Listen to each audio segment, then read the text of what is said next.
Worksheet number 4 विषय गणित कक्षा 7वीं के लिए। दिनांक है 26 जुलाई 2021।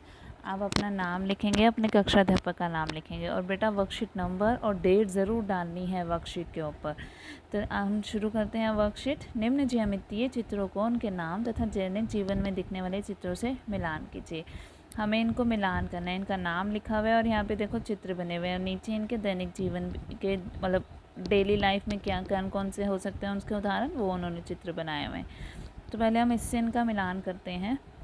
तो यहाँ पे इनके ना नाम लिख ले, नंबर डाल लेते हैं 1 2 3 4 5 6 7 8 9।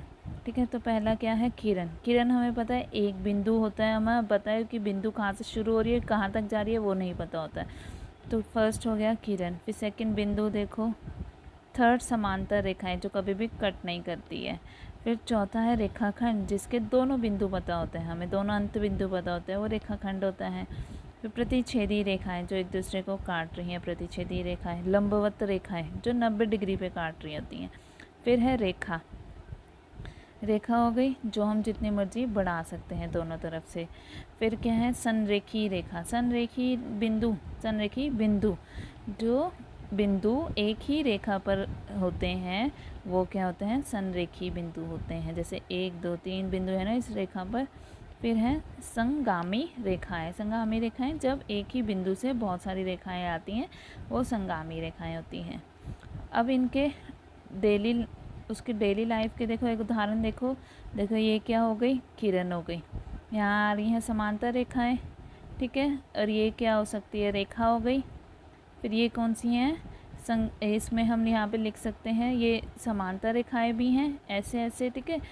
और क्या है, ये संरेखी बिंदु भी है कि एक ही उस पर देखो 1 2 कितने सारे वो एक ही रेखा पर है, तो यहाँ पे संरेखी बिंदु भी हो रहा है और हम समांतर रेखाएं भी कह सकते हैं कि ये सारी समांतर रेखाएं हैं। फिर इसमें क्या है, ये क्या हो जाएगा, ये हो जाएगी लंबवत रेखाएं कि 90 डिग्री पे कोण में बन रही है ना। और यहाँ पे जो व्हील है पहिया क्या है, संगामी रेखाएं बना रहा है कि एक ही बिंदु से बहुत सारी रेखाएं ऐसे गुजर रही हैं। अब आगे देखिए क्या करना है। दिए गए वृत्त को देखकर निम्न प्रश्नों के उत्तर खाली स्थान में लिखिए। इस वृत्त को देखना है और इनके उत्तर देने। अब देखो बिंदु ओ क्या है, बिंदु ओ जो है हमारा क्या है, केंद्र है।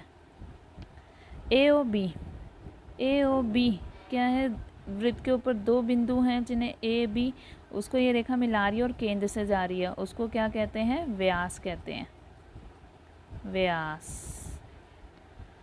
ए सी क्या है, वृत्त के ऊपर ए और सी बिंदु तो है और रेखा मिला रही है पर वो वृत्त उस केंद्र से नहीं जा रही है, तो उसको क्या कहते हैं हम, जीवा। ए सी बराबर हो गई जीवा के। फिर ओ सी किसके बराबर है, ओ सी क्या है, केंद्र से जा रही है और वृत्त तक जा रही है। वो रेखा के केंद्र से वृत्त तक रेखा कौन सी होती है, त्रिज्या। व्यास का आधा होता है त्रिज्या। नेक्स्ट देखो, रेखाखंड ए बी वृत्त को दो बराबर भागों में बांट रहा है, प्रत्येक आधा भाग क्या कहलाता है। अब ए और बी ये देखो एकदम बीच में से जा रही है तो ये दो हिस्से बट गए, तो इसको हम क्या कहेंगे, इसको हम कहते हैं अर्धवृत्त, आधा वृत्त, अर्धवृत्त, ठीक है।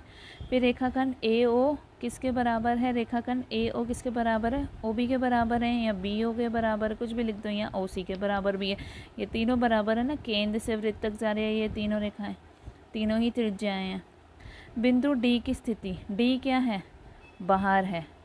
बिंदु डी की स्थिति क्या है, वृत्त के बहिर्भाग में है। यहाँ लिखोगे वृत्त के